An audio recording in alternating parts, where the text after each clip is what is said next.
been going to Progressive for a while? About 2 years. Okay. And then I joined maybe almost a year ago. Everybody on the block had a daddy.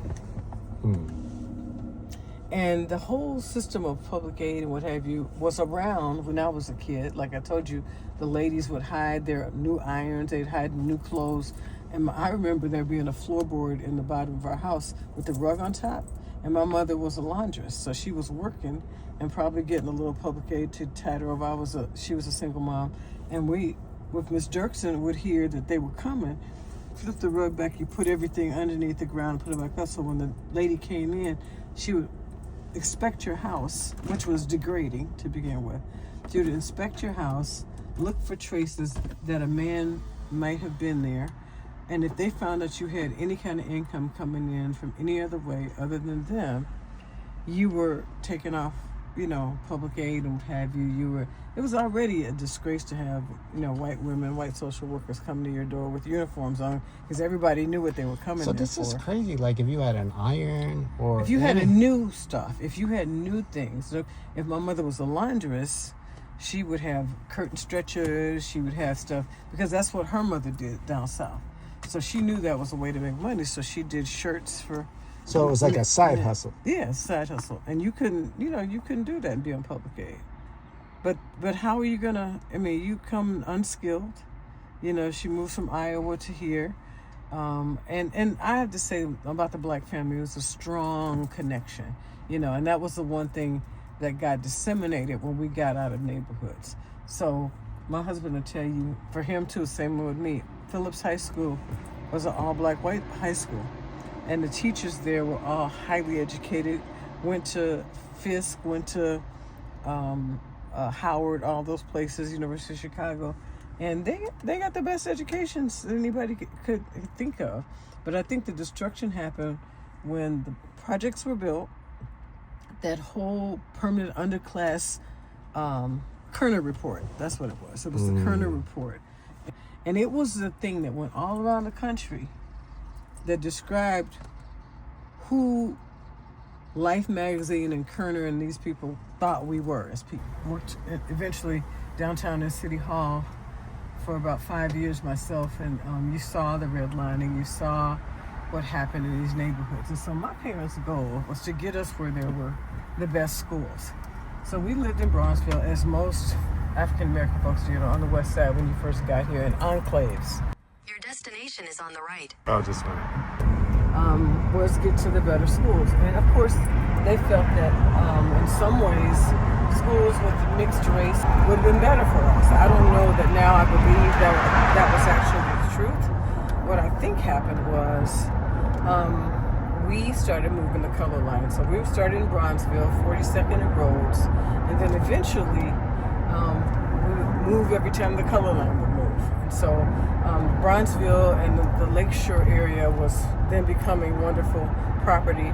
And so I remember seeing on the city of Chicago's plans, the redlining, where they realized that they had given the east side of the city to poor, indigent, immigrant, and African American people and wanted that land back. So I actually saw where in so many years, once the projects got built, that they would be able to resecure the lakefront, and that eventually did happen. Because, we were trying to exist. We weren't trying to be moguls or anything. We just wanted our 40 acres and a mule. And so what ended up happening to us, as my parents figured out how systems worked, we kept moving across the color line. And at some point you stopped at State Street. And then what happens there is that you see all the projects. Wentworth Gardens came up. Cabrini Greens was actually racially mixed itself, but Robert Taylor Homes, which is actually the largest single-site housing project, just like Cook County Jail was the largest single-site jail in the whole country. It's the biggest project ever. People talk about Cabrini, but Robert Taylor was actually the biggest. I know that. My husband came up in it. So as we were able, and my dad getting closer and closer to Argo, because there was a bus that they had to catch at a certain time to get there, and he tried to move as close as he could each time so he'd get closer to work, which at that time, became more and more lucrative for him. Where was Argo? Argo, Illinois. The plant was called Corn Products at the time. Now it's called Ingredient. It's become a multi-million-dollar kind of a corn corn oil company that did Phoebe peanut butter. How far away was that? Well, Argo from Chicago. It was past 70, about 80-something hundred west, 70-something hundred west, past Harlem. About Harlem and the Grange Road in that area. Because we moved a lot, trying to get something that we could own, something that we could live in, something that my parents could eventually raise a family in. I was already around, so I got to be a part of all this. So what were the neighborhoods like then? Great. It was actually, you moved from an all-black neighborhood, which for me was significant because I saw all of my doctors were black, all of my, first teachers were black, my church was black. Ernie Banks went to our church. You could easily go to Mahalia Jackson run into them at the beauty shop. There were places where we ate.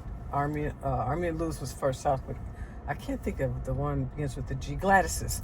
Or someplace you went on Sunday for dinner, the Rumpus Room. All this was black owned. The clubs were black owned, as you've heard. And so a lot of the stars that performed at big places, the jazz musicians, all of them, they could play downtown, but they had to stay in Bronzeville. So that's where the housing was. So you'd likely see Red Fox, you'd likely see the Regal Theater was on 47th Street then. And so you actually got a chance to rub shoulders with any and everybody because you were segregated in the community. And so I don't know that I was all that thrilled about going elsewhere, but it did teach me, how to live with other people. Well, I'll take that back. I was actually born in Iowa. And most people would ask me, there are black people in Iowa? Yeah, there are. And we were one of those families generationally that was from Hannibal, Missouri, and then Burlington, Iowa area. And then everybody scattered from then on. My mother from Tennessee. Why did you leave Iowa? Just because opportunity. I think my dad was a musician. My mom and her sister were in Iowa for a while, helping my uncle start businesses. He was I think a porter on the train. And Iowa was just a good place. It was where people lived together. A lot of interracial marriages, a lot of all that kind of stuff. There's a border, it's a Mississippi River town, so the train stopped there, the riverboat stopped there, the food. So it was more integrated than maybe other parts of the country. And so that's why I wasn't, surprised when we moved into another neighborhood. But I was always happy because even in that, you mix with everybody else for everything else. But when it came to the soul of the community, everybody was the same in Iowa. I mean, I'm sure there was racism going on. I just never felt it. My folks owned millinery shops and clubs and bars and diners and all that stuff. So I didn't know what no meant, that you can't do something because of where you lived or because of the color of your skin. So, and I wasn't taught that either. I mean, I learned eventually, from what the elders would tell me, where to be careful and what to do.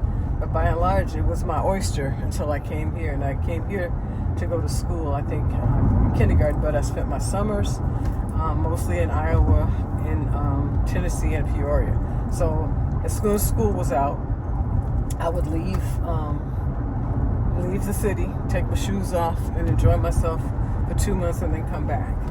And that happened until I got to the age where I could work at 14 years old. And then we eventually, I was able to do it. So I'm going to show you kind of the first lane. We stayed on 67th Street, and we kept moving as the color line would change.